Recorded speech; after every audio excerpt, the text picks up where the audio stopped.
आओ तो हम परमेश्वर के वचन की ओर चले और बाइबल से मरकुस रचित सुसमाचार नए नियम में मरकुस रचित सुसमाचार उसका 14वां अध्याय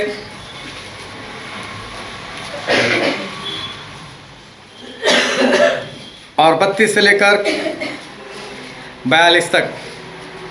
मरकुस 14 32 से लेकर 42। फिर वे गतसमनी नामक एक जगह में आए और उसने अपने चेलों से कहा, यहाँ बैठे रहो जब तक मैं प्रार्थना करूं। और वह पतरस और याकूब और यूहन्ना को अपने साथ ले गया और बहुत ही अधीर और व्याकुल होने लगा और उनसे कहा, मेरा मन बहुत उदास है, यहाँ तक कि मैं मरने पर हूँ। तुम यहाँ ठहरो और जागते रहो। फिर वह थोड़ा आगे बढ़ा और भूमि पर गिरकर प्रार्थना करने लगा कि यदि हो सके तो यह घड़ी मुझ पर से टल जाए। और कहा, हे अब्बा, हे पिता, तुझसे सब कुछ हो सकता है। इस कटोरे को मेरे पास से हटा ले। तो अभी जैसा मैं चाहता हूँ वैसा नहीं, पर जो तू चाहता है वही हो। फिर वह आया और उन्हें सोते पाकर पतरस से कहा, हे शमौन, तू सो रहा है क्या? तू एक घड़ी भी न जाग सका? जागते और प्रार्थना करते रहो कि तुम परीक्षा में न पड़ो। आत्मा तो तैयार है पर शरीर दुर्बल है। और वह फिर चला गया और उन्हीं शब्दों में प्रार्थना की। फिर आकर उन्हें सोते पाया क्योंकि उनकी आंखें नींद से भरी थी और नहीं जानते थे कि उसे क्या उत्तर दे। फिर तीसरी बार आकर उसने कहा, अब सोते रहो और विश्राम करो, बस घड़ी आ पहुंची। देखो, मनुष्य का पुत्र पापियों के हाथ पकड़वाया जाता है। उठो, चले, देखो, मेरा पकड़ने वाला निकट आ पहुंचा। परमेश्वर पिता का वचन हमारे लिए बहुत ही आशीषित है और परमेश्वर पिता का वचन सच्चा है। और बाइबल में लिखा है कि यदि तू सच्चाई को जानेगा तो सच्चाई तुझे आज़ाद करेगी। हालेलुया। आज एक बार फिर बहुत ध्यान से परमेश्वर के वचन को सुनना, ताकि परमेश्वर आज हमसे जो बात करने के लिए जा रहे उसे हम समझ सके, ग्रहण कर सके और उसके अनुसार चल सके। क्योंकि दिन ब दिन इस धरती के हालात जो है वो बिगड़ते जा रहे, लेकिन परमेश्वर का वचन है कि आप लोग आनंद करो, ऊपर देखो कि तुम्हारा उद्धार जो है वो निकट है। और सही में हमारा उद्धार निकट है। और बाइबल में लिखा है कि जब हम स्वर्ग में जाएंगे तो स्वर्ग में हम अचंभित हो जाएंगे। अचंभित इसलिए हो जाएंगे कि वहाँ पर कई लोगों को हम ऐसा देखेंगे, ये कहाँ से आ गया स्वर्ग में, ये तो नहीं आना चाहिए था, इसका जीवन सही नहीं था, अचानक से ये स्वर्ग में कैसा आ गया। और अचंभित इसलिए भी होंगे कि कई लोगों को हम नहीं देख पाएंगे जिनको हम देखना चाहते थे और हमें पक्का मालूम था कि तो स्वर्ग में ही है, लेकिन वो हमें वहाँ पर दिखाई नहीं देगा। अभी पिछले दिनों में मेरे पास एक वीडियो आया। वीडियो था एक फिल्म स्टार, बॉलीवुड की हीरोइन राखी सावंत।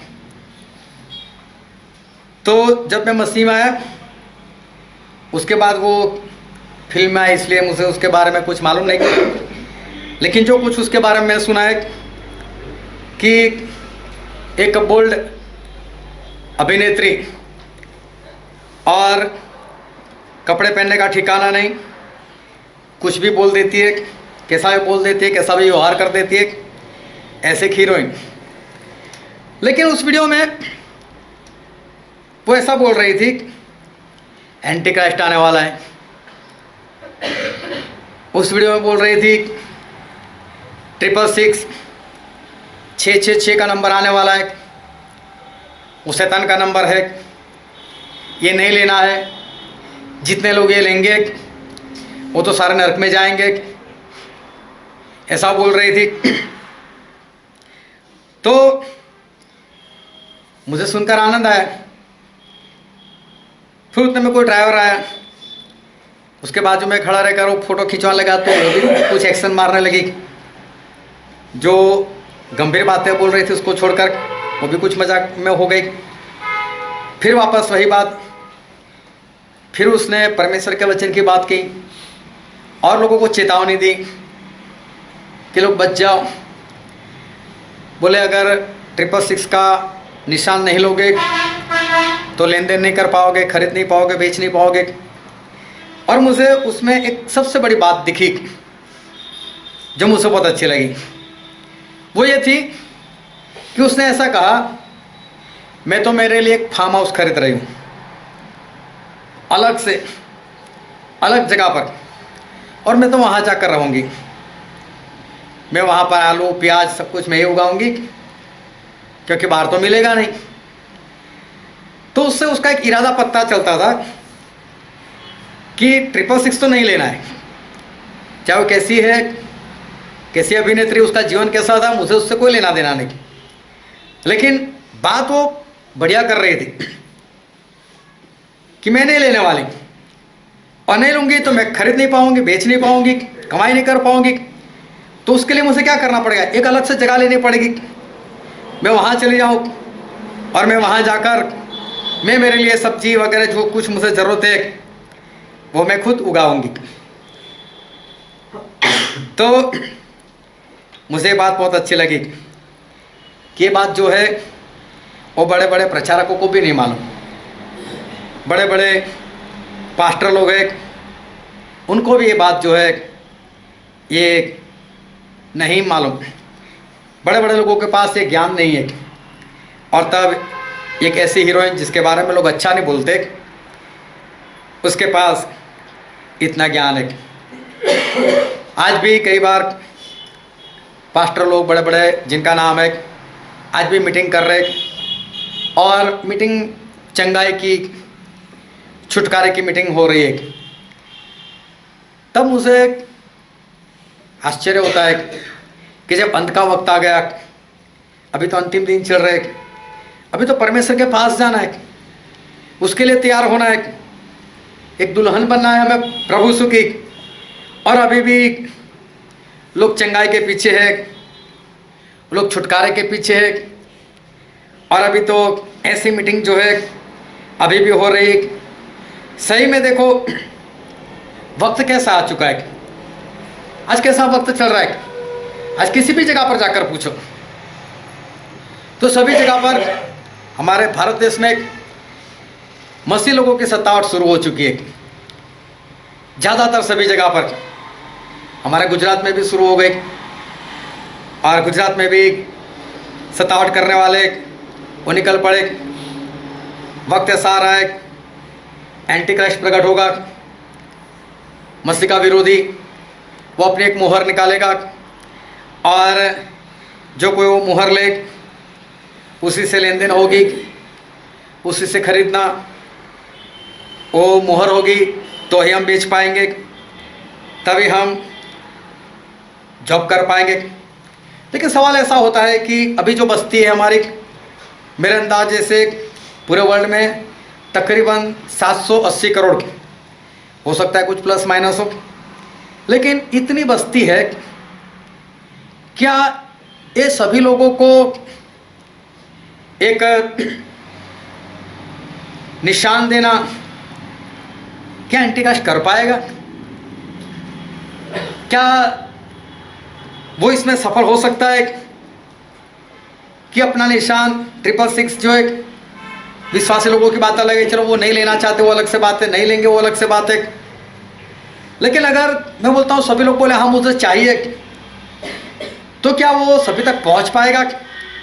क्या इतनी आसान बात है कि लोगों को 780 करोड़ लोगों को एक निशान जो है वो निशान दिया जाए?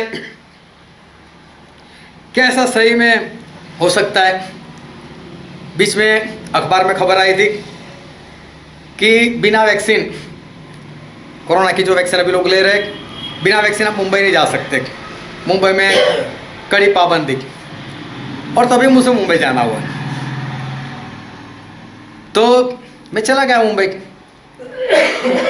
मैं मुंबई भी गया, टिकट भी ली, ट्रेन में सफ़र भी की, जिसके घर जाना था उनके घर भी गया, मीटिंग भी हो गई, प्रार्थना भी हो गई, वापस भी मैं आया और मैंने बुक भी करवाई थी टिकट, और मैं वहाँ से वापस आ भी गया। मुझे कुछ नहीं हुआ, ना मेरे पास किसी ने वैक्सीन का कोई सर्टिफिकेट मांगा या वैक्सीन के बारे में किसी ने मेरे साथ बात की। ऐसा ना टिकट लेते वक्त हुआ, ना सफ़र करते वक्त हुआ, ऐसा कुछ भी नहीं हुआ। मैं जानता था ऐसा कानून है, फिर भी मैं बिंदास से गया था। बिंदास जाना इसलिए था कि मैं ऐसा सोचता था कि कितने लोग जाते, कितने लोग सफ़र करते, कितने कितने लोगों के पास से लोग सर्टिफिकेट मांगेंगे, ऐसे तो लंबी लाइन लग जाएगी और ये लोग नहीं कर पाएंगे। और ऐसा ही हुआ कि किसी ने मेरे पास कुछ मांगा नहीं और मैं बिंदास से गया और बिंदास से मैं वापस भी आ गया। अभी ऐसी कोई इनके पास सुविधा नहीं है कि जिसके कारण वो चलते इंसान को पकड़ सके और जान ले कि तेरे पास जो वैक्सीन होनी चाहिए, तूने जो वैक्सीन लेनी चाहिए वो वैक्सीन तूने नहीं ली। अब ऐसी कोई सुविधा नहीं है, ऐसा कोई मशीन नहीं है। लेकिन सोच में आता है कि क्या मसीह का विरोधी, अगर ये लोग सफल नहीं हो रहे तो क्या मसीह का विरोधी सफल होगा इस बात में? क्या वो सही में ऐसा भी होगा कि मसीह लोगों के पास आकर ज़बरदस्ती करेगा? क्योंकि अभी भी वैक्सीन को लेकर ये सारी बातें हो ही रही है, अखबार में आ रहा है, न्यूज़ में आ रहा है, लोग भी बोल रहे, चिल्ला रहे, सरकारी कचहरी में नहीं जा सकते आप बिना वैक्सीन लिए, बस में सफ़र नहीं कर सकते, ट्रेन में सफ़र नहीं कर सकते। कल ही मैं बस में ही सफ़र कर रहा था और स्नेहल का मुझसे फ़ोन आया, बोले बस में सफ़र कर सकते? मैंने बोला मैं बस में ही हूँ, मैं सफ़र ही कर रहा हूँ, कुछ भी नहीं अभी तो है, ऐसा लोग बोलते हैं। लेकिन अभी ऐसा कोई मशीन नहीं है जिससे उनको तुरंत पता चल जाए। और अगर तुरंत पता नहीं चलता और सभी को अगर चेक करने के लिए बैठेंगे, छोटा स्टेशन है तो हम समझ सकते हैं, लेकिन अगर बड़ा स्टेशन और सभी लोगों को अगर चेक करने के लिए बैठे तो लंबी लाइन लगती जाएगी, लोग आते जाएंगे, बाहर निकलने वाले ज़्यादा लोग होंगे, तो किस तरह से लोग हैंडल कर पाएंगे? तो मुझे एक सवाल कि क्या एंटीक्राइस्ट वो कर पाएगा? फिर अभी जब नहीं हो रहा है तो क्या एंटीक्राइस्ट जो है वो सही में ऐसा कर पाएगा? लेकिन बाइबल में ऐसा लिखा है वो करेगा, इसका मतलब होगा उससे, बाइबल में लिखा है, तो फिर ये बात जो है वो हो ही जाएगी। और सही में ये वैक्सीन जो है वो कुछ और नहीं है, ये 666 का एक रिहर्सल ही चल रहा है कि जो करना है, जो आने वाले दिनों में होना है, किस अंदाजे से हम करें, किस तरह से हम इसको निपटाएं। और देखो अभी तो ओमिक्रॉन चल रहा है, कोरोना का एक नया वेरिएंट। पहले कोरोना था वायरस, फिर डेल्टा आया, फिर डेल्टा प्लस और अभी ओमिक्रॉन। और ऐसा बताया जाता है कि ये जो 2 वैक्सीन है उससे कुछ नहीं होने वाला। ओमिक्रॉन के लिए एक डोज और लेना पड़ेगा और उसको कहते हैं बूस्टर डोज और लेना पड़ेगा। अभी देखो जब ये 2 वैक्सीन काम ही नहीं करने वाली ओमिक्रॉन के ऊपर, तो फिर भी अभी ज़बरदस्ती क्यों कर रहे हैं? फिर भी कानून क्यों बना रहे कि सरकारी कचहरी में नहीं चलेगा बिना वैक्सीन, स्कूलों में नहीं जा सकते, एग्ज़ाम नहीं दे सकते, आप कोई जॉब नहीं कर सकते, आपकी तनख्वाह नहीं मिलेगी, या तो आपके घर की जो सुविधा है गवर्नमेंट वो छीन लेगी। ऐसी सारी खबरें जो है वो आती रहती है। तो जब वो काम की नहीं, 2 वैक्सीन लेने के बाद भी ओमिक्रॉन हो सकता है, तो फिर इतनी ज़बरदस्ती हो क्यों रही? सही में जो 666 आने वाला है ना, उसको किस तरह से लागू किया जाए, ये सब कुछ उसका रिहर्सल चल रहा है अभी, कि किस तरह से जब वो आए तब और आसानी से करें। अभी जो भी मुश्किलें इनको वैक्सीन में आएगी वो धीरे धीरे वो मुश्किलें निकालते जाएंगे। अगर आज वो लोग चेक नहीं कर सकते तो ऐसे मशीनें बनाएंगे कि हमें क्या करना है, और समझ लो कि ये सब कुछ जो है वो जो भी मुश्किल उनको आ रही है वो निकालते जाएंगे। और जब एंटी क्राइस्ट का खड़ा होना होगा तब सब कुछ हो चुका होगा और वो आसानी से जो कुछ उसको करना है वो कर पाएगा। कई लोग बोलते हैं कि डिजिटल कैश, और सही में अगर पूरे वर्ल्ड में एक ही गवर्नमेंट हो और एक ही गवर्नमेंट रखना हो, क्योंकि बाइबल में लिखा है एंटी क्राइस्ट पूरे वर्ल्ड के ऊपर राज करेगा। दुनिया वाले उसको न्यू वर्ल्ड ऑर्डर कहते हैं, नई वैश्विक व्यवस्था। अगर पूरे वर्ल्ड में कोई एक ही काम कर रहा है, एक ही राज कर रहा है, तो फिर करेंसी एक ही होनी चाहिए। चाहे रुपया रखो, चाहे डॉलर रखो, यूरो रखो, जो भी रखो, लेकिन कोई एक ही करेंसी होनी चाहिए। अगर किसी एक देश की करेंसी अगर इस्तेमाल करते तो सोचो बाकी के सभी देशों के लिए वो करेंसी बनानी पड़ेगी, उसको प्रिंट करना पड़ेगा, तो खर्च भी कितना आएगा, टाइम भी कितना लगेगा। सिर्फ हमारे भारत में ऐसा हुआ था जब 500 और 1000 की नोट बंद हो गई थी, वहाँ दूसरे दिन से लोग लाइन में लगते थे और सिर्फ 2000 रुपये मिलते थे, एक ही नोट मिलती थी। क्यों? थी नहीं नोट इनके पास। मालूम नहीं कब जाकर ये सब कुछ सही हो गया। अगर समझो कि किसी एक देश की करेंसी अगर ये लोग लागू करते तो बाकी के सभी देशों के लिए वो करेंसी बनानी पड़ेगी, छपवानी पड़ेगी। हो सकता है ऐसा कोई काम चलता हो, मुझे नहीं मालूम। या तो फिर हो सकता है ये लोग ऐसा ही कर दे कि पूरी डिजिटल करेंसी, मतलब हाथ में कुछ रखना ही नहीं है, जो कुछ है बस एप्लीकेशन से, मोबाइल से बस पैसे कटवा दो।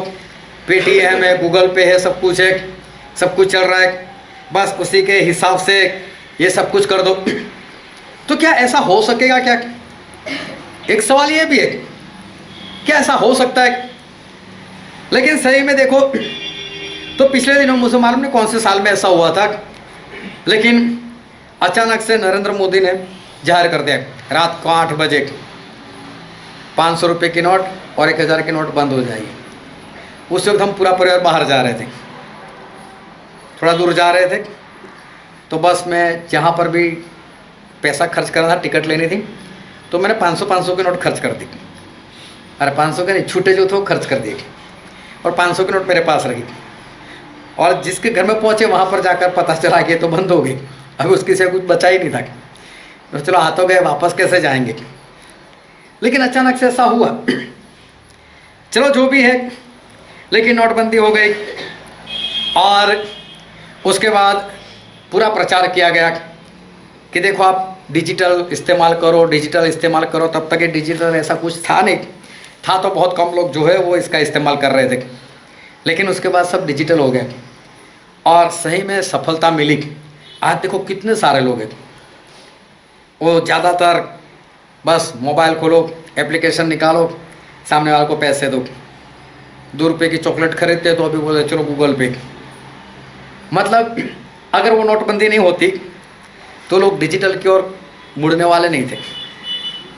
लेकिन ये भी एक रिहर्सल हो गया और काफ़ी हद तक सफल भी हो गए।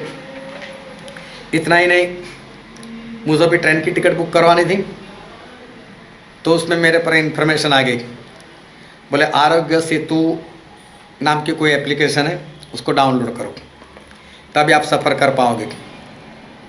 उसमें ये है हमारे पास, उसमें लिखा होता है कि इस इंसान ने वैक्सीन ली है या नहीं ली है। मैं जब मुंबई गया तब मेरे ख्याल से ये नहीं था। अभी तो रास्ते में कोई भी पूछ सकता है, भाई साहब मोबाइल निकालो, झूठ बोल नहीं सकते, आरोग्य सेतु ऐप निकालो, नहीं ऐसा बोल नहीं सकते। अगर नहीं भी डाली तो बोलेंगे कोई बात नहीं, डाल दो, उसमें कितनी देर लगेगी, है ना, तुरंत हो जाता है डाउनलोड। फिर बोले अपना नंबर डालो, मुझे बताओ आपने वैक्सीन ली है या नहीं ली है। अगर टिकट चेकर ये काम करता है तब तक 2 लोगों की और चेक कर लेगा, फिर वापस आ जाएगा, बताओ आपने लिए कि नहीं। अभी समझो 500 किलोमीटर सफ़र कर रहे हैं, 250 किलोमीटर का सफ़र हो गया, वहाँ पर किसने मांगा नहीं है, चलो उतर जाओ, क्या करोगे। वहाँ से वापस आने के लिए भी चाहिए, किस तरह से आएंगे, कैसे करेंगे। लेकिन अभी कुछ आसान हो गया उनके लिए। अभी आपके पास वैक्सीन है कि नहीं, आपने वैक्सीन लिए कि नहीं, अभी उनके लिए आसान हो गया ये एप्लीकेशन निकालने के बाद। आपको भी बोलेंगे, उनका टाइम वेस्ट नहीं करेंगे, आप ही हमको दिखाओ, अपने मोबाइल से दिखाओ। छोटे छोटे सर्टिफिकेट कार्ड बनवा दिए, जिस तरह से आधार कार्ड है उस तरह से वो भी लेकर घूमो। अगर एप्लीकेशन में नहीं जाना है तो लेकर घूमो, और जहाँ पर वो लोग बोलते दिखाओ, हमको दिखाना पड़ेगा। और अभी सही में बिना वैक्सीन सफ़र करना, बिना वैक्सीन कहीं पर जाना, अभी उनके लिए चेक करना आसान हो गया है, पहले से अभी आसान हो गया है। अभी तक मैं तो घूम रहा हूँ, ऐसा कुछ मेरे साथ हुआ नहीं, लेकिन अगर आने वाले दिनों में अगर ऐसा होगा तो उनके लिए आसान है कि आसानी से, क्योंकि चाहे कितनी भी लंबी लाइन लगे, बस ऐसे टिकट चेक कर दे, बस ऐसे दिखा कर निकलना, उसमें कौन सी बड़ी बात है। अभी भीड़ भी नहीं होगी, चाहे कितना भी बड़ा स्टेशन। अभी उन लोगों को अगर चेक करना हो तो वो चेक कर सकते। मतलब धीरे धीरे इस बातों में वो लोग सफलता प्राप्त करते हुए वो आगे बढ़ रहे। मैं सिर्फ आपको बताना चाहता हूँ कि अभी जो दिन है कैसे चल रहे और कैसे दिनों की और हम लोग आगे बढ़ रहे। एक डॉक्टर है दिल्ली में, मैंने कई बार उनका जिक्र किया, डॉक्टर तरुण कोठारी। वो मसीह बंदा तो नहीं है, वो परमेश्वर को तो नहीं मानता, और हो सकता अगर गुप्त में मानता हो तो मुझे मालूम नहीं, लेकिन वो है डॉक्टर। और कभी उन्होंने बाइबल या परमेश्वर का कभी जिक्र नहीं किया। इसलिए मेरा तो मानना है कि वो परमेश्वर के बारे में या बाइबल में एंटी क्राइस्ट वगैरह कुछ लिखा है, उसको मालूम है कि नहीं मुझे नहीं मालूम, लेकिन मुझे ऐसा लगता है उसको कुछ नहीं मालूम होगा। लेकिन पिछले 2 सालों से वो एक ही बात बोल रहे कि कोरोना एक षड्यंत्र है।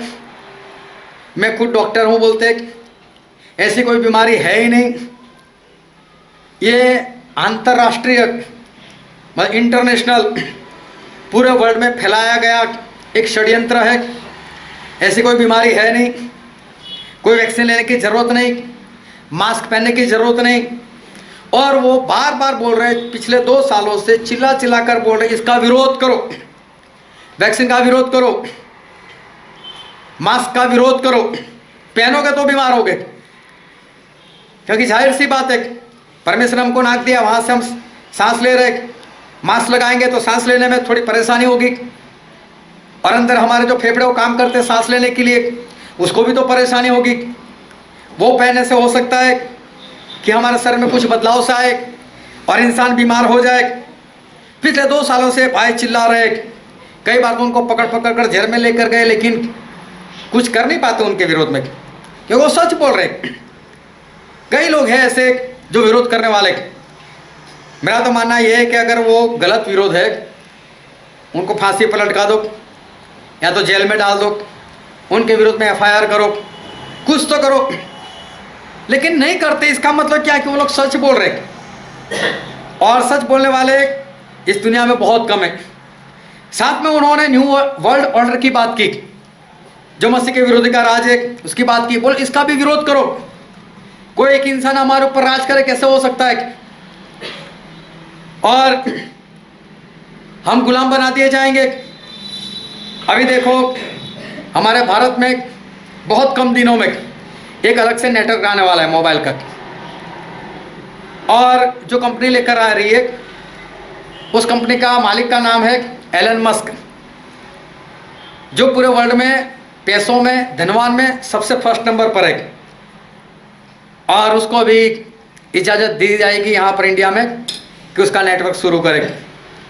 ना उसको कहीं पर टावर लगाने की ज़रूरत है, ना कहीं पर वायर खींचने की ज़रूरत है, उसने अपने सैटेलाइट छोड़कर रखे। कई बार लोग झूठ भी बोल देते कि यहाँ पर टावर नहीं है, आपकी आवाज़ नहीं आ रही है, अगर कोई बात करना नहीं चाहता तो। लेकिन ये तो टावर ही नहीं रखने वाला है, बिना टावर डायरेक्ट सैटेलाइट। आप कहीं पर भी जाओ, किसी भी कोने में जाओ, आपका मोबाइल का नेटवर्क फुल रहेगा। कहीं पर भी ये समस्या नहीं रहेगी, चाहे आप कुएं में चले जाओ, चाहे पाताल में चले जाओ, लेकिन कहीं पर भी नेटवर्क की कमी जो है वो नहीं रहेगी, इतना पावरफुल उसका नेटवर्क रहेगा। और उसको इजाज़त देने के लिए सोच रहे और बहुत जल्द जो है वो इजाज़त मिल जाएगी। ये एलन मस्क, उसका दिमाग ऐसा है कि उसने पिछले दिनों में अपने ऑफिस के अंदर बंदरों के पास काम करवाया। बंदरों के दिमाग में कुछ चिप डाल दी और उस चिप की वजह से वो अपने घर में बैठे बैठे अपने कंप्यूटर से उसने उन बंदरों को कुछ आज्ञाएं दी, ये काम करो वो काम करो, और बंदरों ने कंप्यूटर पर काम किया बिना सिखाए। जो उनके दिमाग में चिप रखी थी उसकी वजह से उन लोगों ने काम किया। और अभी अगर आपको पता हो तो स्वीडन में लोगों ने चिप लगाना शुरू कर दिया। स्वीडन में चिप लगने लगी, ये उंगली और अंगूठे के बीच में, दाहिने हाथ में, और एक यहाँ पर सर में आगे की साइड। जैसा कि बाइबल में लिखा है कि एंटीक्राइस्ट की मुहर जो है वो दाहिने हाथ या तो सर के आगे वाले हिस्से में वो लगाएगा। और देखो लोग खुद से खुद चिप लगा रहे। लगाने के कई कारण है। एक कारण तो ये है उसी चिप के अंदर आपके सारे डॉक्यूमेंट्स रहेंगे। आपने वैक्सीन लिया नहीं ली, आपका आधार कार्ड, आपका पान कार्ड, आपका एटीएम, सारा कुछ उसी में। तो कहाँ लेकर घूमना, आपके पास जितनी भी गाड़ी है उसके सारे कागजात सभी वहीं पर, और किसी को दिखाने की भी जरूरत नहीं। अगर वहाँ पर स्कैनर रखा है, या तो सर में लगाया तो ऐसे सर कर दो, या तो हाथ में लगाया तो ऐसा हाथ कर दो। सब कुछ पुलिस वाला का देखना चाहता है। अगर रास्ते में आपको कहीं पर पकड़ा, लाइसेंस दिखाओ, बस ऐसा हाथ लगा दो, या तो ऐसे सर आगे कर दो, वो स्कैन कर लेगा, सब कुछ पता चलेगा इसके पास है सब कुछ। और ये चिप जो है वहाँ पर लगना शुरू हो गई स्वीडन में। मैंने बोल रहा कि एंटीक्राइस्ट की, लेकिन ऐसी चिप जो है वो वहाँ पर लगना शुरू हो गई।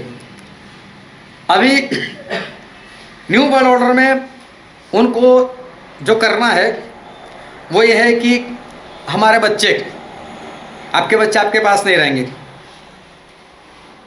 बच्चा पैदा होगा, कुछ वक्त के बाद गवर्नमेंट ले लेगी और गवर्नमेंट खुद उसको पढ़ाएगी और उसके दिमाग में चिप डालकर पढ़ाएगी।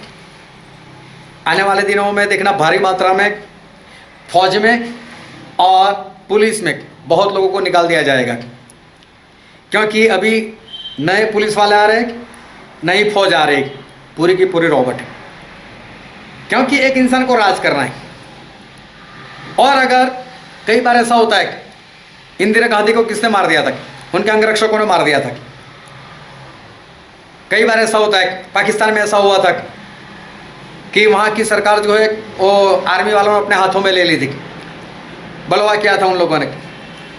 अगर ये सिपाही लोग बलवा कर दे तो उसको भी डर है, इसलिए ज़्यादातर सेना में वो लोग रखेंगे रोबोट लोगों को, पूरा चिप से ही चलने वाला इंसान। और जिनको फौज में रहना है तो उनके लिए भी चिप निकालेंगे, ये आपसे अच्छा काम करते, ये एक सिपाही 10 सिपाही का काम करता, हम आपको क्यों रखें, आपको क्यों तनख्वाह दे? एक शर्त है, आपको रखते आप भी दिमाग में चिप डलवा दो, आप भी उस तरह से अच्छा काम कर पाओगे, ज़्यादा काम कर पाओगे। अभी नौकरी करनी तो करनी पड़ेगी। हमारा दिमाग कभी देखना, खाते हो ना भेजा, खाते हो ना, कितना नाजुक सा होता है। अगर वहाँ पर अगर चिप लग गई, जो परमेश्वर ने बनाया हुआ दिमाग, उसके साथ अगर कुछ और जॉइंट हो गया तो हमारा दिमाग कैसे काम करेगा? और इंसान खुद भूल जाएगा कि मैं इंसान हूँ या मैं रोबोट हूँ। उसकी सारी फीलिंग्स जो है वो मर जाएगी। ऐसा ये लोग जो है वो करने के लिए जा रहे। पिछले दिनों में, पिछले साल नरेंद्र मोदी जी ने खुद संसद में बताया था कि कोरोना के बाद, ऐसा बोला था, कोरोना के बाद न्यू वर्ल्ड ऑर्डर आएगा। इसका मतलब लोग सिर्फ सुनते हैं लेकिन समझ नहीं पाते। कोरोना के बाद न्यू वर्ल्ड ऑर्डर आएगा, और फिर ऐसा बोला उसको तो आना ही है। थोड़ा सोचो इसके ऊपर कि जो बोले उसका मतलब क्या होता है। कोरोना के बाद मतलब कोरोना जाएगा। अभी क्या वो साइंटिस्ट है, क्या वो डॉक्टर है, उनको बोलो ना मलेरिया को दूर कर दे, न्यूमोनिया को दूर कर दे, कैंसर को दूर कर दे, HIV को दूर कर दे, ये सारे बीमार है, उसके बारे में बात नहीं की। कोरोना की बात की, कोरोना जाएगा। तो इससे पता चलता है कोरोना जाएगा मतलब क्या। अगर कोई ऐसा बोलता है कि मेरे पास ऐसी दवाई कि HIV खत्म हो जाएगा हमेशा के लिए, लेकिन ना कोई दवाई की बात, ना किसी और की बात, कोरोना के बाद न्यू वर्ल्ड ऑर्डर आएगा, इसका स्पष्ट सा मतलब है कि कोरोना कोई षड्यंत्र है, उसका टाइम फिक्स है, और उतने टाइम के बाद कोरोना को गायब कर देंगे, अब कोरोना खत्म। और कोरोना के बाद न्यू वर्ल्ड ऑर्डर मतलब कि मसीह का विरोधी वो खड़ा हो जाएगा। तो इसका मतलब कोरोना तब जाएगा जब मसीह का विरोधी खड़ा हो जाएगा, और मसीह का विरोधी आएगा ही बहुत जल्द। कोरोना तो चल रहा है। ये सारी बातें बहुत ध्यान समझना। अभी हमने वचन तो कुछ देखा ही नहीं, कुछ सांसारिक बातें कर रहे, कुछ दुनिया की बातें कर रहे। जो परिस्थितियां है वो परिस्थितियां को हमारे बाइबल से संबंध है। ये सारी बातें बाइबल में लिखा है कि वो तो हम बोलते हैं एंटीक्राइस्ट, वो तो हम बोलते हैं मसीह का विरोधी। वो कौन सा ऐसा बोलने वाला कि मैं मसीह का विरोधी हूं, मैं एंटीक्राइस्ट हूं। वो तो क्या बोलने वाला, मैं ही मसीह हूं। और मसीह मतलब बचाने वाला, छुड़ाने वाला। तो छुड़ाने वाले की जरूरत कब है, जब इंसान बंधन में आएंगे। अभी देखो पहली लहर, दूसरी लहर, और बोल रहे थे तीसरी लहर नहीं आएगी, नहीं आएगी, नहीं आएगी, लेकिन आ गई। अभी चल पड़ा कोरोना एक बार फिर से, और अगले महीने देखना ऐसा बोल रहे कि एक दिन में 14 लाख केस बनेंगे। एक दिन में 14 लाख लोगों को ओमिक्रॉन होगा। अगर आज 14 लाख है, कल दूसरे 14 लाख, 28 लाख हो गए। पहले वाले चंगाई नहीं पाई, मरे जा रहे, और हर रोज इतने बढ़ते जाएंगे। चारों ओर भगदड़ मच जाएगी, लोग डर जाएंगे, लोग सोचेंगे कि हमारे पास इसकी दवाई नहीं, हमको बचाने वाला कोई है नहीं। डोज तो एक के बाद एक आज आता ही जाता है, लेकिन छुटकारा हमारा होता नहीं। कोई तो चाहिए जो हमको इससे आज़ाद कर सके। ऐसा माहौल होगा तभी तो लोग कोई मसीहा के बारे में सोचेंगे ना, और तभी कोई अपने आप को मसीहा बोलेगा तो कोई मानेगा ना, हाँ तू मसीहा है हमारा, सही में तूने हमको कोरोना से आज़ाद कर दिया, सही में तूने हमको बचा लिया। तो कोरोना जाएगा, वो तय है।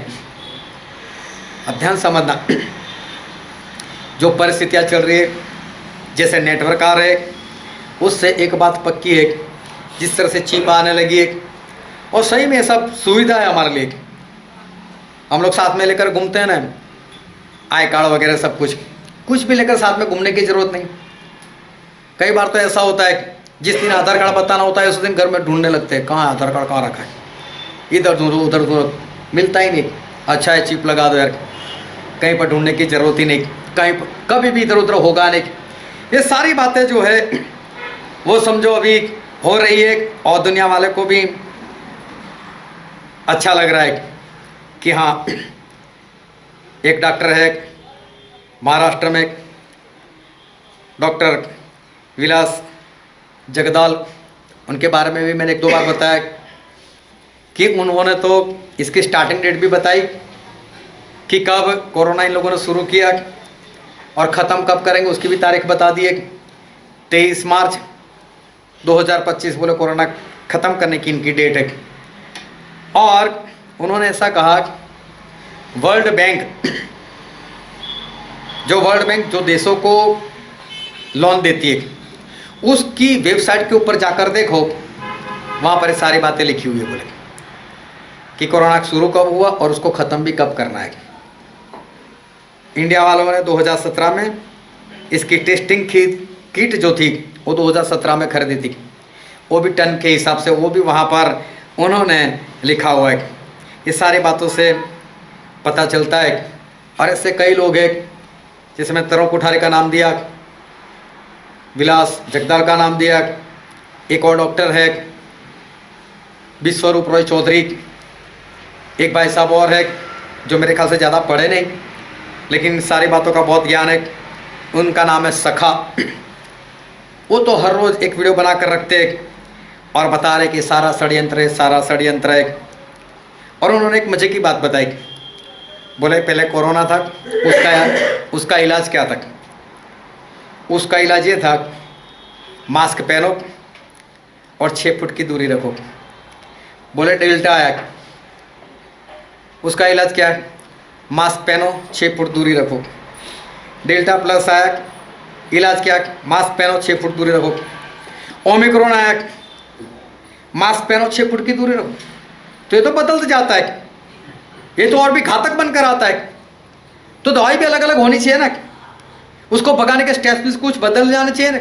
ये लोग बार बार एक ही बात क्यों कर रहे हैं? वही इलाज तो पूरा ना है, जबकि बीमारी हर बार जो है वो नहीं बनकर आ रही है, ज़्यादा घातक बनकर आ रही है।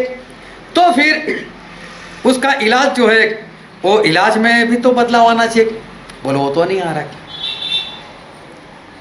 इसका मतलब ये सारा कुछ जो है वो बोल रहे कि षड्यंत्र है। ये सारे लोग, जितने लोगों का मैंने नाम लिया, वो सारे अन्य जाति से, उनको परमेश्वर के बारे में नहीं मालूम, उन्होंने बाइबल नहीं पढ़ा, वो विश्वासी नहीं है। ऐसे लोग, ये लोग ना मास्क पहनते हैं, ना उन्होंने वैक्सीन लिए, और बड़े बड़े सेवक, बड़े बड़े पास्टर वो बोलते हैं वैक्सीन ले लो। अभी बोलो ये लोग अच्छे या वो अन्य जाति वाले अच्छे? जो अपने आप को विश्वासी कहते, बड़ी बड़ी बातें करते, चंगाई की बातें करते, छुटकारे की बातें करते, ऐसे हाथ उठाते सामने वाले गिर जाते, और ये लोग बिंदास से बोल रहे सरकार को साथ दो, और ये कोरोना जो है वो तो परमेश्वर की ओर से बड़ी महामारी है, ऐसा बोलते हैं लोग। और सरकार की गाइडलाइन के अनुसार आप मास्क पहनो, आप जो भी ये वैक्सीन निकाली है उस वैक्सीन को ले लो। और कई लोगों ने तो यहाँ तक जाहिर कर दिया लॉकडाउन तो परमेश्वर की ओर से। बोले जब इजराइल लोग मिस्र देश में गुलाम बने हुए थे तो परमेश्वर ने क्या बोला था? घर में रहना, और मेमना है उसको काटना, और उसका लहू दरवाजे के दोनों ओर और ऊपर वाली साइड में लगा देना, और अंदर बैठकर खाना। तो बोले वो सब लोग घर में थे और इसलिए बचाए गए। मतलब लॉकडाउन परमेश्वर की ओर से। अभी किसी को मालूम है कि उस वक्त समय कौन सा था? सुबह थी, दोपहर थी, रात थी, क्या थी? किसी को मालूम है? जब पहले उठे मार दिए गए थे, रात थी। अब मिस्री लोग बाहर क्या डांस कर रहे थे, जिनके पहले उठे मर गए, वो भी तो लॉकडाउन थे, वो भी तो मर गए, वो भी तो घर में थे। लॉकडाउन की वजह से लोग नहीं बचे, घर में रहने की वजह से नहीं बचे। और उस वक्त अगर आपको मालूम हो तो हारून और मूसा वो तो फिर उनके पास आधी रात को चल कर गए थे। वो तो घर से बाहर थे, उन्हें तो कोई लॉकडाउन नहीं उनके लिए था, फिर भी वो तो बचाए गए थे। ये लॉकडाउन कोई परमेश्वर की ओर से नहीं, लोग फालतू में बातें करते। और ऐसा भविष्यता में उसके पुस्तक में एक बात लिखी हुई, कई लोग उसका जिक्र करते हैं, हम पढ़ लेते हैं। ऐसा है भविष्यता का पुस्तक, उसका 26वां अध्याय, उसका 20 वचन।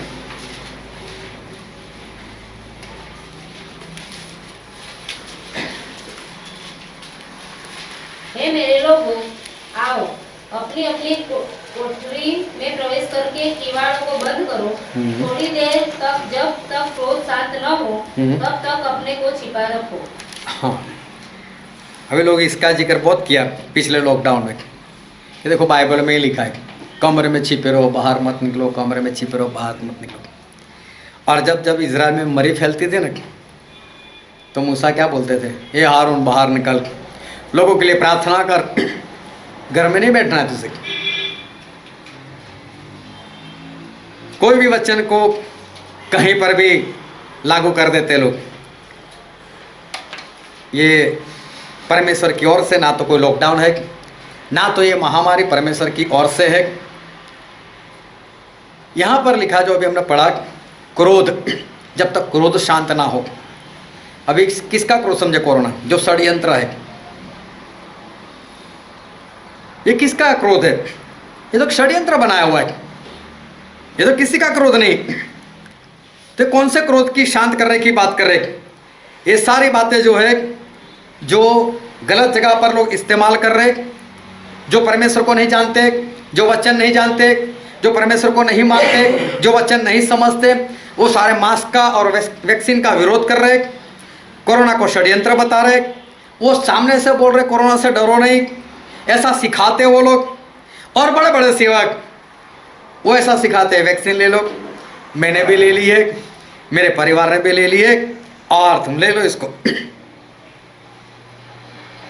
बाइबल जो पुराना नियम लिखा गया इब्रानी में और नया नियम लिखा गया ग्रीक में। कई पास्टर तो ये दोनों भाषा के इतने जानकार है कि बाइबल से सिखाते कि यहाँ पर हिंदी में ये लिखा है वो गलत है, लेकिन इब्रानी में ऐसा कहना चाहता है, ग्रीक में ये वचन ऐसा कहना चाहता है। बड़ी बड़ी भविष्यवाणी वो लोग खोल कर रखते हैं और आखिर में बोलते हैं हमने तो वैक्सीन ले ली, हमारे परिवार ने भी ले ली, आप भी ले लो। तो ये बाइबल की भविष्यवाणी उनको पता चलती है। तो ये जो हकीकत है, जो भी चल रहा है, वो नहीं पता चलता। एक बड़े पास्टर जिनके पास तकरीबन 5 लाख लोग इकट्ठा होते, उन्होंने तो मालूम नहीं वैक्सीन की कितनी बड़ी किटें खरीद कर गवर्नमेंट को गिफ्ट कर दी। बोले लगाओ लोगों को, अपना पैसा खर्च कर गवर्नमेंट को वैक्सीन ला कर दी। ये लोग बाइबल सिखाते, ये बाइबल सीखे हुए लोग हैं।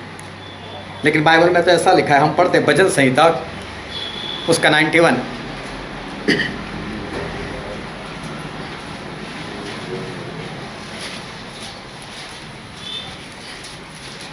भजन संहिता 91 उसका 10 वचन पढ़ो तो कोई। તારા પર કઈ દુઃખ આવી પડશે નહીં, વળગી તારા તંબુની પાસે આવશે નહીં। हालेलुया। एक बार कोई हिंदी में भी पढ़ो। इसलिए कोई विपत्ति तुझ पर न पड़ेगी, कोई विपत्ति तुझ पर न पड़ेगी, ना कोई दुख तेरे के निकट न आएगा। हाँ, कोई दुख, कोई मरी, कोई बीमारी वो तेरे डेरे पर नहीं आएगी। ये नहीं सिखाते। ऐसा बोलो ना कि जो परमेश्वर के साथ रहते हैं, जो परमेश्वर के आज्ञाकारी करते हैं, तो बिंदास से घूमो, चाहे कितना भी वायरस चल रहा हो, चाहे कैसी भी बीमारी, बिंदास से रहो। अगर आप परमेश्वर के साथ हो, परमेश्वर के आज्ञाकारी करते हो, तो आपके डेरे के पास उम्र नहीं आएगी, बीमारी नहीं आएगी। परमेश्वर के दासों को ये सिखाना चाहिए या वो सिखाना चाहिए वैक्सीन ले लो। परमेश्वर के दासों को ये बोलना चाहिए या ऐसा बोलना चाहिए कि नहीं आप लोग मास्क लगाकर घूमो। फिर उसके 34वें अध्याय में भी लिखा है, भजन संहिता 34 और 7, यहोवा के दरबार के चारों ओर उसका जो छावनी किए हुए उनको बचाता है। हाँ, यहाँ पर स्पष्ट लिखा है कि परमेश्वर के डरवैये बनो, उनके भक्त बनो, उनकी आज्ञाकारी करो, तो आपके चारों ओर उनका स्वर्गदूत रहेगा और सारी बीमारियों से, सारी बातों से वो आपको बचाते रहेगा। हालेलुया। ये स्पष्ट बात है, हमें किसी से डरने की जरूरत नहीं। परमेश्वर के भक्त बनो, उनकी आज्ञाओं को मानो। फिर ऐसा भविष्यवक्ता में लिखा, उसका 53वां अध्याय उसका 5 वचन, यशायाह 53 और 5। परंतु वह हमारे ही अपराधों के कारण घायल किया गया, हाँ, वह हमारे अधर्म के कामों के कारण कुचला गया। हमारी ही शांति के लिए उस पर ताड़ना पड़ी कि उसके कोड़े खाने से हम लोग चंगे हो गए। उसके कोड़े खाने से हम चंगे हो गए। प्रभु, उसके कोड़े खाने से हमको चंगाई मिल जाती है। वो कोड़े उन्होंने खाए हुए तो हम तो चंगाई प्राप्त किए वो लोग। ये सिखाना चाहिए। फिर पहला पत्रस 2:24 पढ़ो तो।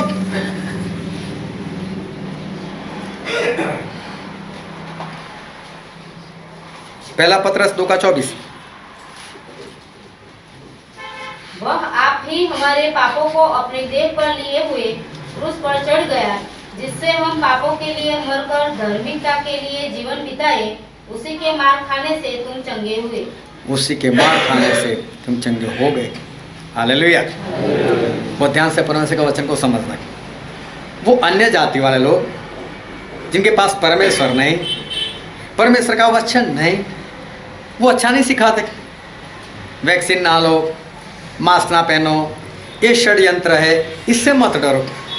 और जिनके पास सही में सारे वचन है, प्रभु से के मार खाने से, उनके कोड़े खाने से आप चंगे हो गए, जिनके पास ये वचन है कि मरी तेरे तंबू के पास नहीं आएगी, परमेश्वर के डरों के आसपास उनका दूध छावनी डालता है, उनको छुड़ाता है, उनको बचाता है, ये जिनके पास ये सारे वचन, उनको ये सिखाना चाहिए। और वो लोग चर्च में वैक्सीन का प्रोग्राम रखते, सभी का नाम नोट करते, आ जाओ और हम यहाँ पर आपके लिए वैक्सीन का प्रोग्राम बनाते। सही में सिखाना क्या चाहिए? जो अन्य जाति से, जिनके पास परमेश्वर नहीं, मैं तो बोलता हूँ वो इन लोगों से बहुत अच्छे। इनके पास कहीं ना कहीं कोई तो सच्चाई है उनके पास। ऐसे बड़े बड़े पास्टर से, ऐसे बड़े बड़े सेवकों से राखी सावंत 1000 गुना अच्छी है, तरुण कोठारी डॉक्टर 1000 गुना अच्छे, विलास सकदाल अच्छे, सखा अच्छे, जो सही में एक सच्ची बात जो है वो कर रहे। एक ऐसी अभिनेत्री जिसको लोग गलत निगाह से देखते और ऐसी ने बोल दिया मैं तो मेरे लिए फार्म हाउस खरीद लूँगी और मैं मेरे लिए सब्जी उगाऊंगी क्योंकि बाहर नहीं मिलेगी। और ये बात तो बरसों से लोगों को सिखाई गई है, बरसों से लोगों को बताया गया और लोग गवाही देते, हमको संभाल कर लेकर आए हालूल में और संभाल कर वापस लेकर गए।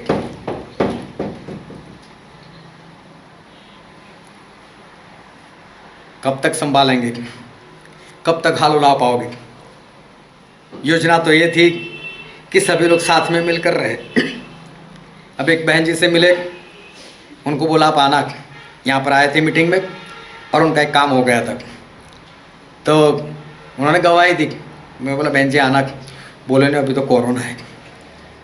2 वैक्सीन तो लिए वैसे, लेकिन फिर भी बहुत डर लग रहा है। 2 वैक्सीन लेने के बाद भी इंसान के अंदर वो डर है। बरसों से मैंने ये सिखाया था कि आपके बच्चे, उनकी शादी होगी, जवान हो गए, उससे पहले हमारे परमेश्वर का आना हो जाएगा। कई बार सिखाया। कई अन्य जाति के लोग आज भी बोलते हैं, इस दुनिया की हालात को देखकर ऐसा नहीं लगता अभी दुनिया ख़त्म हो जाएगी, ऐसा नहीं लगता दुनिया ख़त्म हो जाएगी। उनको कैसे मालूम? लेकिन कहीं ना कहीं अंदर से उनका आत्मा जो है वो ये कबूल कर रहा है। और मसीही लोग और विश्वासी लोग और पास्टर लोग कहते हैं अभी तो पीढ़ियाँ चली जाएगी, अभी तो कुछ नहीं होगा, अभी तो पीढ़ी गुजर जाएगी, मालूम नहीं कितनी पीढ़ी गुजर जाएगी, लेकिन अभी तो प्रभु यीशु जो है उनका आना नहीं होगा। जबकि शैतान को पता चल गया कि मेरे पास वक्त कम है, लेकिन इतनी समझ आज विश्वासी लोगों में नहीं है। प्रभु यीशु अपने चेलों के साथ जब इस धरती पर थे, वो चेलों को बार बार अच्छी बातें वो सिखाते रहते थे। और पढ़ने में थोड़ी जल्दबाजी करना, अच्छे से बाइबल निकालते रहना। मत्ती रचित समाचार उसका 5वां अध्याय उसका 14वां वचन, तुम जगत की ज्योति हो, तुम जगत की ज्योति हो, जो नगर पहाड़ पर बसा हुआ है वो छिप नहीं सकता। जो शहर पहाड़ के ऊपर बसा है वो छिप नहीं रह सकता। अभी देखो ये सारी बातें प्रभु यीशु ने अपने चेलों को सिखाई। चेलों को क्या सिखाया प्रभु यीशु ने? तुम जगत की ज्योति। जगत की ज्योति मतलब आपके अंदर से प्रकाश बाहर निकलना चाहिए, आपके अंदर से वचन की ज्योति बाहर निकलनी चाहिए। अगर आपके अंदर से वचन की ज्योति बाहर निकलती है, अगर आपके अंदर से प्रकाश निकलता है, आपके अंदर से रोशनी निकलती है, कभी भी देखना, आप अपने घर में नोट करना, जब भी आप स्विच ऑन करते हो ना एक बल्ब जलाने के लिए, फिर बल्ब की ओर देखते हो, अरे वो तो जल नहीं वाला है। कभी भी देखना, कभी भी चालू करते हो, चालू करोगे ऐसे देखोगे, ऐसे ही पता चल जाओ चालू हो गया, फिर भी आप देखते हो उसको। हालेलुया। क्योंकि ज्योति है ना वो खींच लेती है अपने ओर, वो अपने ओर खींचती है। अगर आपके अंदर परमेश्वर के वचन का प्रकाश है तो प्रकाश लोगों को अपने ओर खींचेगा। प्रभु उसने बोला कि जो शहर उस पहाड़ के ऊपर बसाया हुआ है वो दूर से दिखता है। और परमेश्वर के लोग, आज्ञा मानने वाले लोग तो ऐसे होने चाहिए, दूर से लोगों को दिखाई देने चाहिए, हाँ ये परमेश्वर का जन है, ये परमेश्वर की आज्ञा मानने वाला है, ये तो परमेश्वर के पीछे चलने वाला व्यक्ति है। फिर उसके 7वें अध्याय में लिखा है, मत्ती उसका 7वां अध्याय उसका 24वां वचन, इसीलिए जो कोई मेरी ये बातें सुनकर उन्हें मानता है वह उस बुद्धिमान मनुष्य के समान वो ठहरेगा बुद्धिमान मनुष्य के समान ठहरेगा। जिसने अपना घर चट्टान पर बनाया। हाँ, जो अपना घर चट्टान पर बनाता है। तो जो घर चट्टान पर बनता है वहां पर पूरा उदाहरण दिया हुआ है कि जो वचन को मानता है वो अपना घर चट्टान के ऊपर बनाता है, और उसके घर के ऊपर आंधी आई, तूफान आया, बाढ़ आ गई, धरती का हुआ, सब कुछ हुआ, लेकिन इस घर को कुछ नहीं हुआ। और बोले जो परमेश्वर की आज्ञा नहीं मानता वो ऐसा इंसान है कि जिसने अपना घर रेत के ऊपर बनाया, उसके घर के ऊपर भी बाढ़ आई, भूकंप हुआ और आंधी आई, सब कुछ उसके घर पर भी हुआ। इसका मत हम संसार से अलग नहीं है। आप विश्वासी चाहे अविश्वासी, दोनों के साथ घटना एक समान होती है, लेकिन एक खत्म हो जाता है, एक बच जाता है।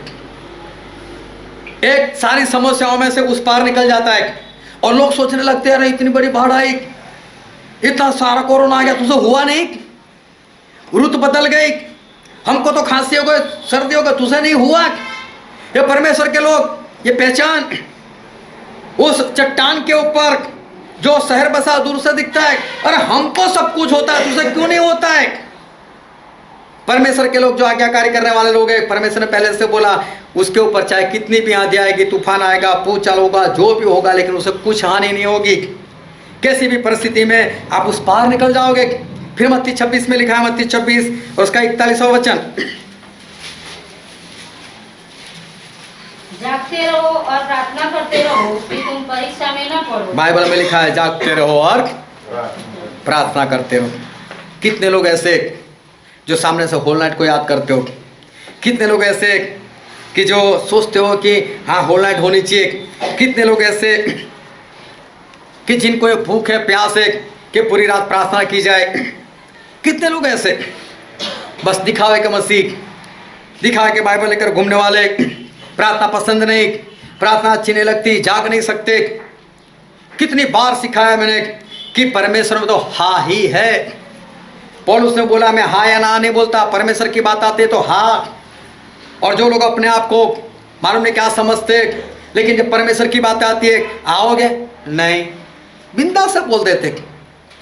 स्वर्ग में जाना है बोले हाँ, प्रार्थना करनी है बोले ना, स्वर्ग में जाना है बोले हाँ, उपवास करना है बोले ना, स्वर्ग में जाना है बोले हाँ, संगति में जाना है बोले नहीं। क्या जाओगे? और इतना नहीं, अंदर अफसोस ही नहीं, ना बोलने का कोई अफसोस ही नहीं, बिंदास से बोल देते। परमेश्वर बोलते जागते रहो और प्रार्थना करो ताकि परीक्षा में ना आओ। कोई जागने के लिए तैयार नहीं, होल नाइट चाहिए नहीं, बस उनको तो ये चाहिए सोते रहो और परमेश्वर हमको ऐसे ही सोते सोते उठा कर लेकर जाए और हमारी आंखें स्वर्ग में खुले। ऐसा नहीं होगा। फिर 16 अध्याय में लिखा है, मत्ती 16 उसका 24 वचन, तब यीशु ने अपने चेलों से कहा, यदि कोई मेरे पीछे आना चाहे तो अपने आप का इनकार करे और अपना क्रूस उठाए और मेरे पीछे हो ले। कितना स्पष्ट लिखा है, जो कोई मेरे पीछे आना चाहे। हालेलुया। आपकी मर्जी से जाना है परमेश्वर के पीछे, लेकिन चलना है उनकी मर्जी से।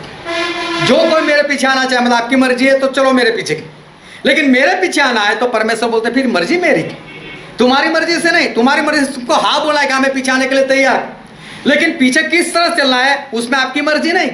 प्रभु मैं आपके पीछे आऊंगा बिना होल नाइट, बिना संगति, बिना उपवास, बिना बाइबल, बिना प्रार्थना, ये नहीं चलेगा। परमेश्वर बोलते हैं मेरे पीछे आना तेरी मर्जी, लेकिन कैसे आना है उसमें मेरी मर्जी। और परमेश्वर की मर्जी क्या है? अपने आप का इनकार करो, सबसे पहले तो अपने आप का इनकार करो। और क्या लिखा है? क्रूस उठा कर चलो, मौत को हाथ में लेकर चलो। हालेलुया। फिर लूका में ऐसा लिखा, लूका उसका 9वां अध्याय उसका 23 वचन,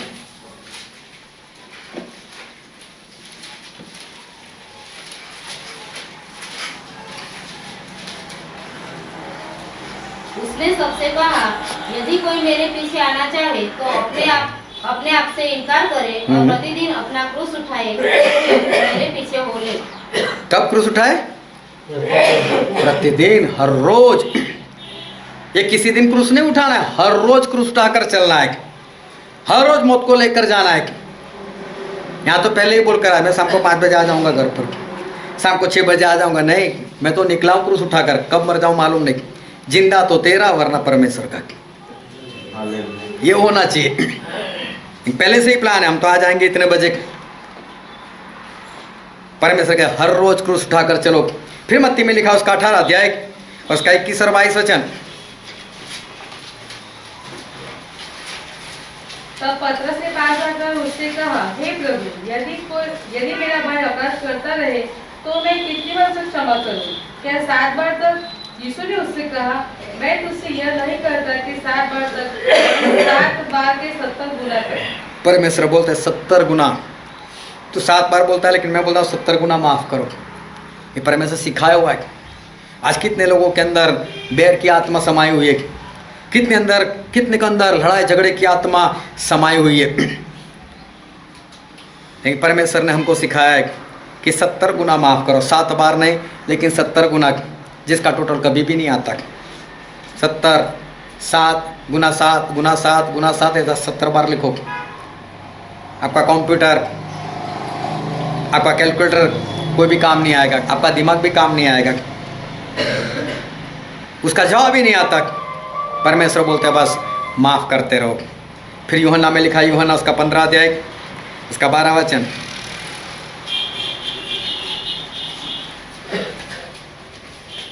मेरी आज्ञा यह है कि जैसा मैंने तुमसे प्रेम रखा वैसा ही तुम भी एक दूसरे से प्रेम रखो। हालेलुया। क्या लिखा है? एक दूसरे से प्रेम रखो। फिर मत्ती 5 का 44 पढ़ो।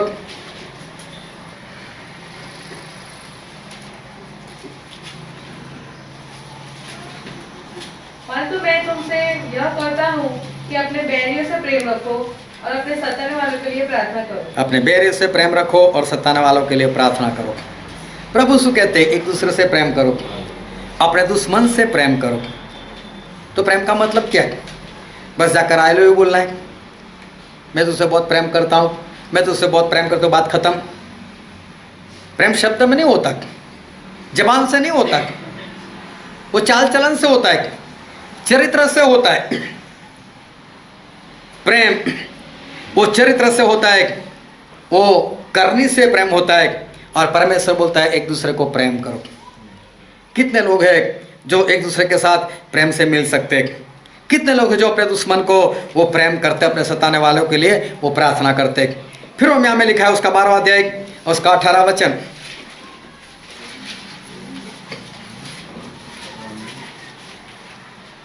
जहाँ तक हो सके तुम भरसक सब मनुष्य के साथ मेल मिलाप रखो। हाँ, जैसे परमेश्वर कहते हैं कि कुछ भी करते हुए दूसरों लोगों से मेल मिलाप रखो, कैसे भी।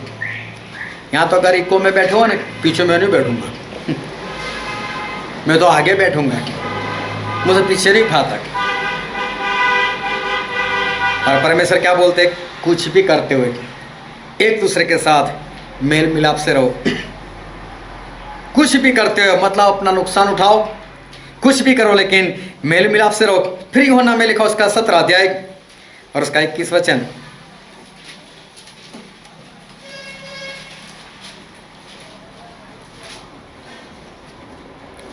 जैसा तू है पिता मुझ में है और मैं तुझ में हूँ, वैसे ही वे भी हम में हो, इसलिए कि जगत प्रतीत करे कि तू ही ने मुझे भेजा। प्रभु यीशु ने कहा कि हे पिता, जैसे तू मुझ में है और मैं तुझ में, आप मेरे अंदर और मैं आपके अंदर, उसी तरह से ये मेरे चेले भी जो है वो हम में हो। मतलब ऐसी एकता जैसी पिता पुत्र पवित्र आत्मा के अंदर है, वैसी ही एकता परमेश्वर के लोगों में होनी चाहिए। कितने बड़े लोग बनाकर बैठे, कोई CNI है, कोई मेथडिस्ट है, कोई पेंटिकोस्टल है, कोई ये है, कोई वो है, एक नहीं हो पाते। ये तो बहुत दूर की बात। लेकिन अगर एक ही मंडली है तो उसमें भी एकता नहीं। उसमें भी एक नहीं। और प्रभु से बोलते हैं जैसे हम लोग एक है, ऐसे ये लोग भी एक हो जाए। कितनी बड़ी बात। फिर यूहन्ना में लिखा है उसका 15 अध्याय उसका 5 वचन। मैं दाख लगता हूँ, तुम डालियाँ हो। जो मुझ में बना रहता है और मैं उसमें, वह बहुत फल फलता है, क्योंकि मुझसे अलग होकर तुम कुछ भी नहीं कर सकते। परमेश्वर बोलते हैं मुझसे अलग रहकर तुम कुछ भी नहीं कर सकते। मुझे लगता है स्त्रियाँ ज़्यादा जाएगी स्वर्ग में। भाई लोग को तो वचन ही नहीं मिल रहे बाइबल में से, स्त्रियाँ ही पढ़ती जा रही है। चलो कोई बात नहीं, अपने पति लोगों के लिए प्रार्थना करना ताकि वो भी पहुंच जाए। प्रभु से बोलते मुझसे जुदा होकर तुम कुछ भी नहीं कर सकते। फिर उसका 14 अध्याय 6 वचन। यीशु ने उससे कहा, मार्ग और सच्चाई और जीवन मैं ही हूँ। हाँ, बिना मेरे द्वारा कोई पिता के पास नहीं पहुँच सकता। बिना मेरे द्वारा कोई पिता के पास नहीं जा सकता। प्रभु यीशु के साथ रहना बहुत जरूरी है। प्रभु यीशु के साथ रहना बहुत जरूरी है। क्रूस पर भी 2 लोग थे उसके आमने बाजू बाजू में। कौन थे? चोर थे। चोर की तरह नहीं। हमने देखा था पिछली बार, प्रभु से तो हमारे साथ है, लेकिन हम है कि नहीं साथ में। जैसे वो हमारे साथ है वैसे हमें उनके साथ रहना है, क्योंकि अगर उनके साथ नहीं तो हम कुछ भी नहीं कर सकते, हम स्वर्ग में नहीं जा सकते। और उनके साथ रहने के लिए हमें उनके जैसा हमें बनना पड़ेगा, तभी हम परमेश्वर के पास हम जा सकते हैं। फिर इब्रानी में लिखा है, इब्रानी उसका 13वां अध्याय और उसका 17वां वचन।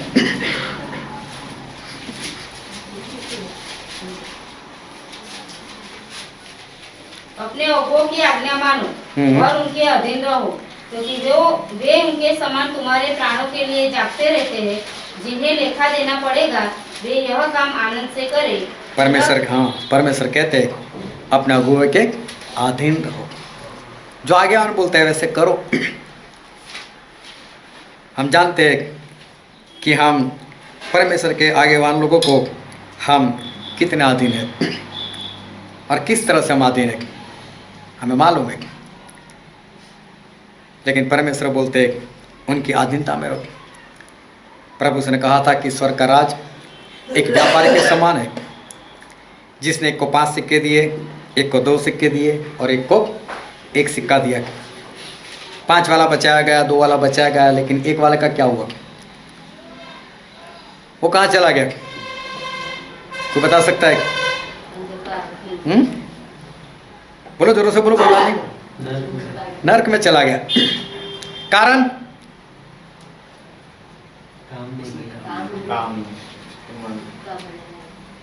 कारण क्या था? आलसी था। दूसरा, हाँ, जमीन में रखा। सच्चा कारण क्या था? क्यों नहीं गया वो? काम नहीं किया। चलो काम नहीं किया। और नहीं, सही बात, एक भी आत्मा नहीं जीता था। मैं तो बोलता हूँ करो ना काम, भागते रहो, लेकिन फल नहीं था इसके पास। इसके पास फल नहीं था, बिना फल था, इसलिए कहाँ चला गया हो? नरक में। अभी ये वक्त है कि अपने आप को जांच और परखो, कितने फल लेकर आए आप, कितने लोगों को बचाया, कौन से आज्ञा उनकी आज्ञा मानकर फल बचा लिए, कितना भागे, कितना घूमे, क्या हुआ?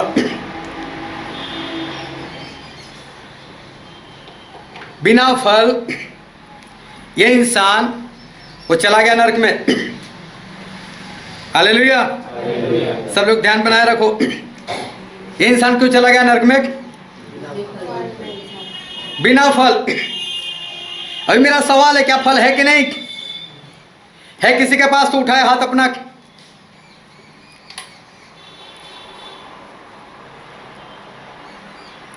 और फल नहीं है तो इसका कारण क्या? परमेश्वर की आज्ञा मानी इसलिए, अपने आज्ञावान के अधीनता में रही इसलिए,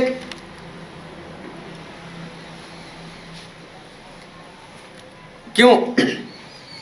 फल आज तक क्यों नहीं है? क्या सभी लोग आज विश्वास में आए? क्या पिछले हफ्ते आए?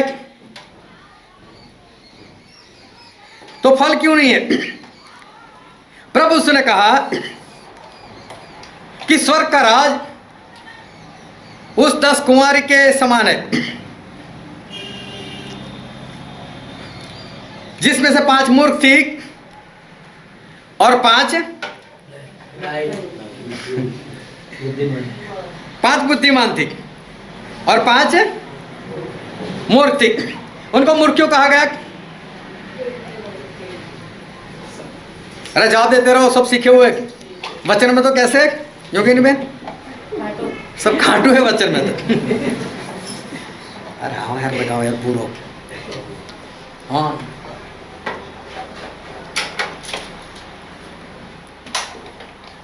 पांच मूर्ख क्यों थी?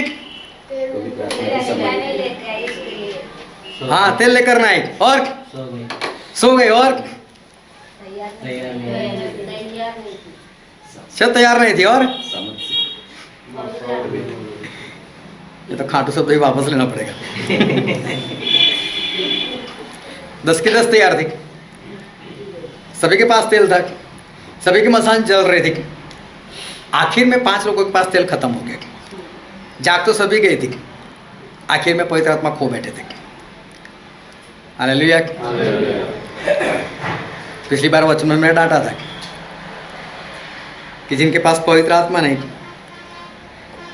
वो कैसे गवाही देगा। इसलिए सबने याद रखा, गवाही तो देनी पड़ेगी।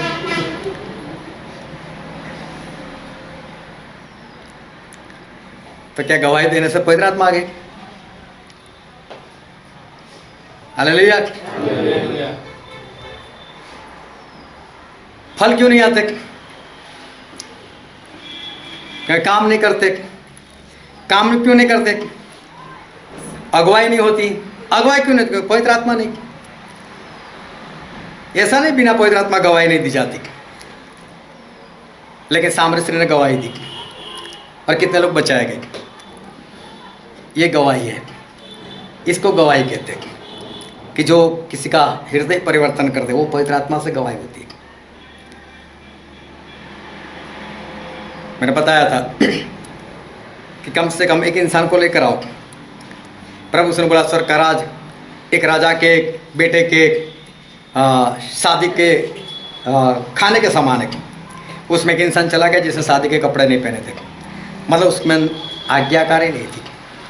और आज्ञाकारी नहीं थी तो देखो, शादी में पहुंचने के बाद भी, खाने के पास पहुंचने के बाद भी उसको खाना नहीं मिला। प्रभु उसने बोला जब मैं मेरे महिमा में आऊँगा, मेरे राजासन के ऊपर बैठूंगा, और तब मेरी और सारी प्रजा इकट्ठी की जाएगी। और जिस तरह से एक चरवाहा भेड़ और बकरे को जुदा करते हैं वैसे जुदा करेगा। और उस वक्त प्रभु से ऐसा कहने वाले, मैं भूखा था, मुझे खिलाया, मैं प्यासा था, मुझे पानी दिया, मैं नंगा था, मुझे कपड़े दिए, मैं बीमार था, मुझे मिलने के लिए आए। क्या ये सुनने के लिए हो गया कि उस दाहिनी ओर क्या किसी को खिलाया है? क्या कोई खाकर तृप्त हुआ है? क्या किसी को पवित्र आत्मा दिलाया? किसी की प्यास बुझाई? क्या आज तक कैसे ऐसे काम किए कि उस वक्त दाहिने ओर हो सकते हैं हम लोग? पहले तो थेसलोनिका में लिखा है, पहला थेसलोनिका उसका 5वां अध्याय उसका 6 वचन।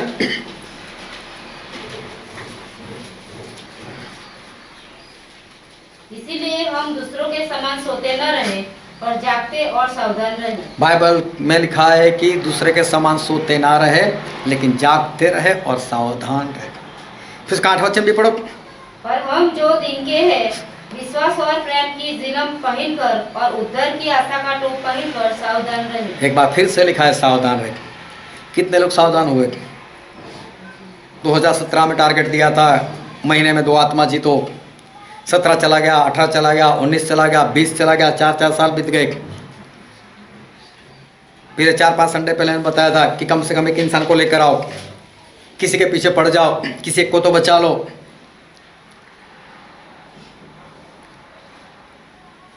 मैं बहुत स्पष्ट कहता हूँ कि वचन जो है वो कानों से हृदय में जाने चाहिए, मन में जाने चाहिए, लेकिन मालूम नहीं कहाँ पर जाता है और वहाँ पर दूसरा कुछ जाता है और सारे वचन बाहर निकल आते हैं। आप घर में जाने के बाद आप सब कुछ भूल जाते हो कि मुझे कुछ बताया गया था और ये हफ्ते मुझे कुछ काम करना था, लेकिन काम नहीं हुआ। यहाँ तक मैंने बताया कि आप परमेश्वर की उपस्थिति में हाथ खड़ा कर कर बोल रहे हो कि मैं एक को लेकर आऊँगा। आपको परमेश्वर की भी नहीं पड़ी कि परमेश्वर को जो बोलना है बोले, परमेश्वर को जो समझना हो समझे।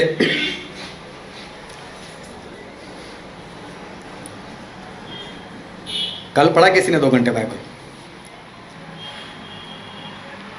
है कोई जिसने कल 2 घंटे बाइबल पढ़ा?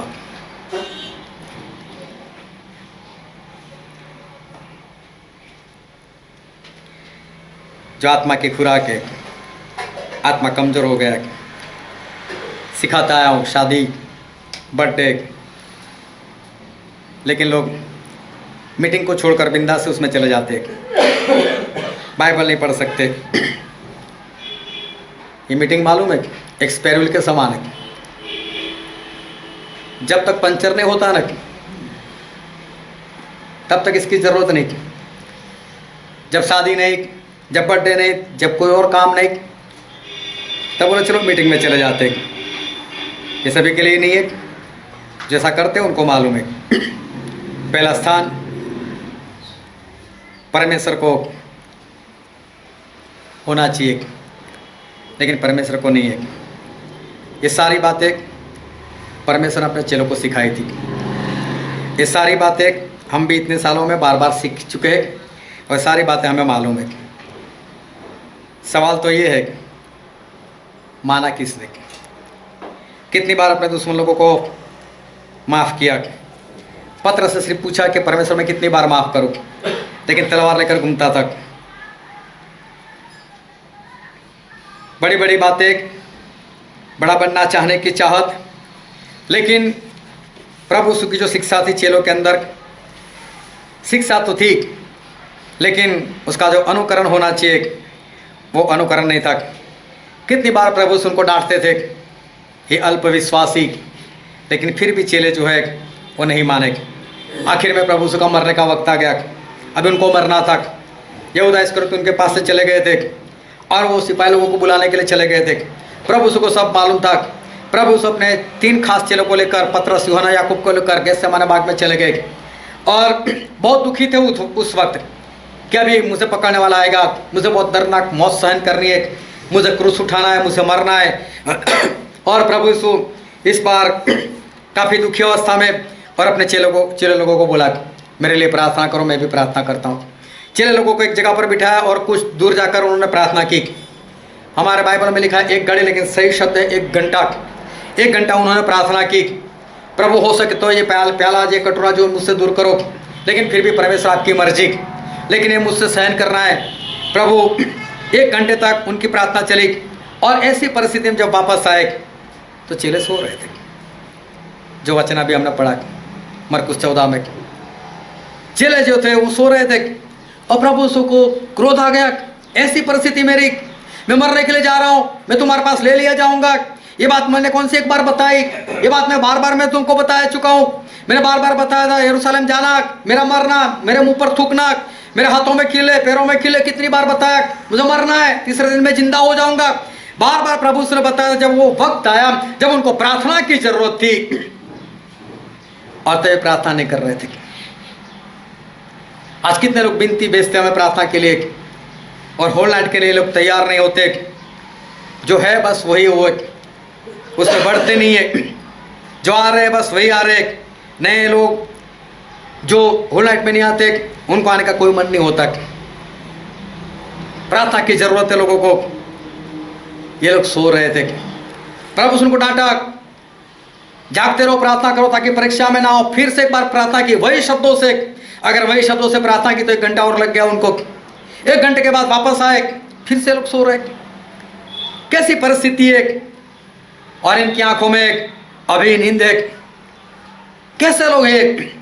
जब मूसा और एलिया भी मिलने के लिए आए थे प्रभु यीशु को, कितनी महान हस्तियां दो, अगर वो लोग आत्मा में मिलने के लिए आते, कितना मौका था इनके पास कि वो लोग भी उनसे मिले, उनसे बातचीत करें, उनसे हाथ मिलाए, सब कुछ हो सकता था इनसे, तभी भी सो रहे थे। और तब भी इनको पता चला कि हमारे सोने की वजह से हम सब कुछ गंवा बैठे। तो एक बार पता चल गया कि हम गंवा बैठे, तो दूसरी बार क्या करना चाहिए? दूसरी बार तो जागना चाहिए। एक बार धोखा खाते फिर भी इंसान जो है वो सुधरता नहीं, अभी भी वही का वही, और दूसरी बार भी वो सो जाते, तीसरी बार भी वो लोग सो गए, और आखिर में प्रभु यीशु आए। और पढ़ो तो उसका 40 वचन, जो वचन हमने पढ़ा था। फिर आकर उन्हें सोते पाया, क्योंकि उनकी आंखें नींद से भरी थी। हाँ, बाइबल में लिखा है उनकी आंखें नींद से भरी थी, ये लोग सो रहे थे।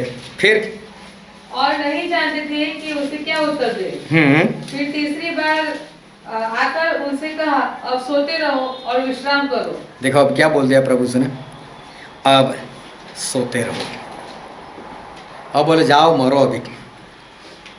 3.5 साल सिखाया मैंने, 3.5 साल तक मैं सिखाता आया। 3.5 साल मैंने कई बार बताया कि प्रार्थना करो।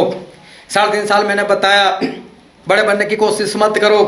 3.5 साल मैंने तुम्हें प्रेरित बनाकर बताया, मैंने तुम्हें लक्ष्य दिया। 3.5 साल मैंने तुम्हें काम बताया। 3.5 साल तक मैंने कितना सिखाया, माफ करो, प्रेम करो, एकता में रहो, कितना सिखाया 3.5 साल तक। आज 3.5 साल खत्म, मैं मरने के लिए जा रहा हूँ, मैं मर रहा हूँ, तभी भी आप में सुधार नहीं। मरो मरो बोला, अभी सोते रहे, अभी सोते रहो, मर जाओ बोला, मर जाओ। कब ये बातें परमेश्वर के अंदर से निकली होगी? 3.5 साल की शिक्षा, 3.5 साल की मेहनत, लगातार 24 घंटे साथ में रखना, कितनी तरफदारी की, कितना सिखाया, कितना उपदेश किया इनको, और उसके बाद भी कोई सुधार नहीं। और तब जाकर प्रभु से के अंदर से आवाज निकलती है, अब सो जाओ, सोते ही रहो, मरो अभी। कहीं ऐसा ना हो जाए आपके साथ, कहीं ये शब्द आपके साथ हो जाए, उससे पहले मान जाओ।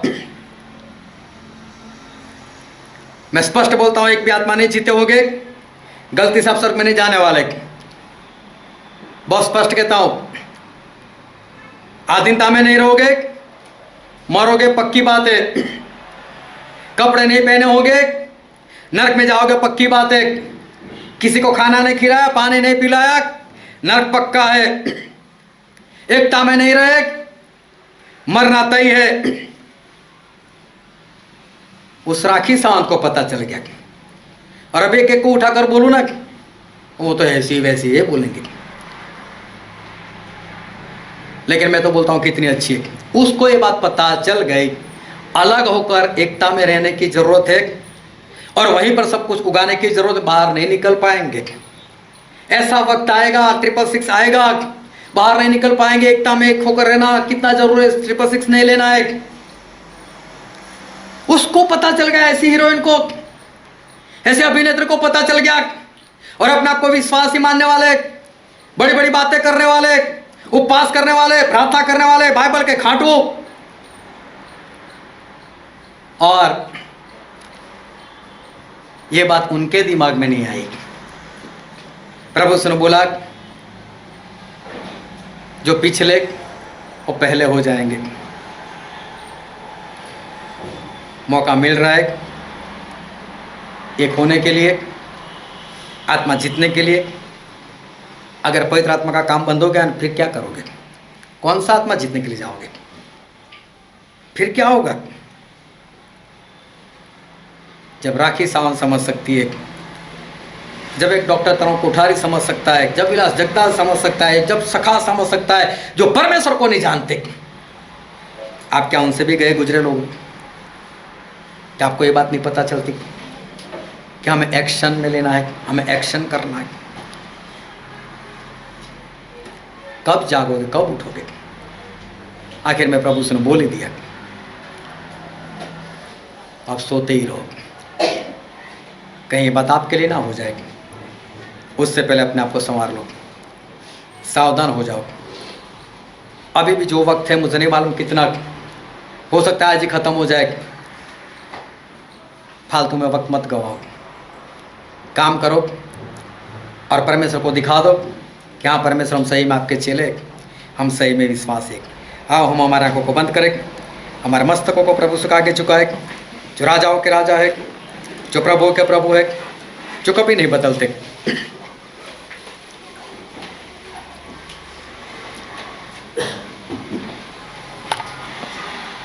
सभी लोग अपनी आंखें बंद रखें।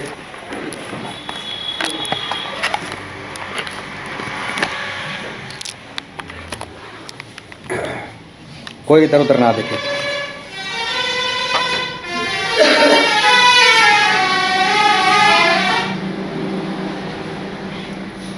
अगर अभी इसी वक्त अगर पवित्र आत्मा का काम बंद होता है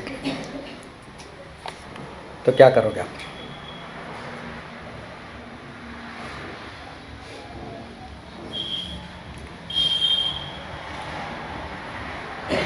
अगर अभी तक आपने एक भी आत्मा नहीं जीता,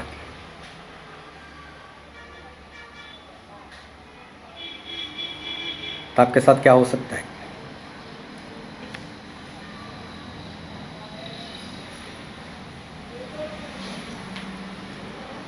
अगर प्रभु से बोलेंगे मैं भूखा था, मैं प्यासा था, तो क्या जवाब है आपके पास?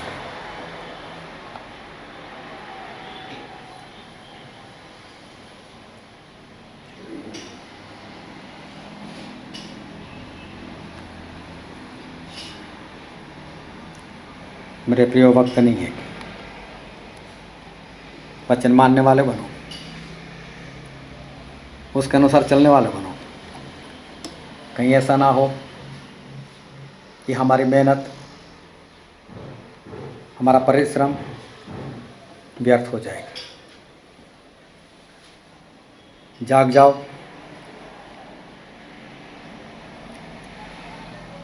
गंभीर बनो,